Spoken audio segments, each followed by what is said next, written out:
Welcome back. Take a look at that. Natural gas prices continue to drop. That's the lowest level we've seen in more than 3 years.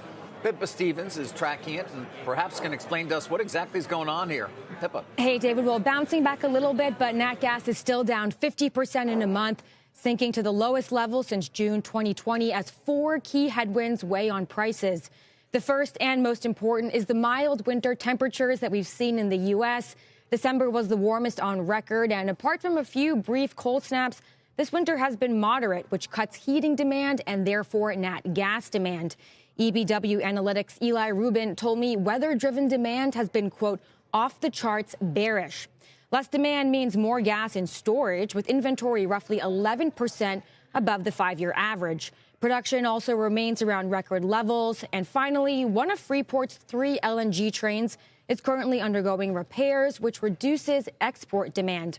Now, in terms of how low can we go, OTC Global Holdings' Campbell Faulkner telling me sub 150 is where things really start to hurt. Now, EQT, which is the largest U.S. producer, held its earnings conference call yesterday, where executives said that while they believe future prices will be higher, the next 6 to 9 months might be a little bumpy. Guys, back to you. Yeah, Pippa, you mentioned exports and Freeport, which, I mean, it's a long time ago that it had that big accident, which I guess it's still sort of recovering from. So this is thanks to an outage after the winter weather in January affected one of their motor trains.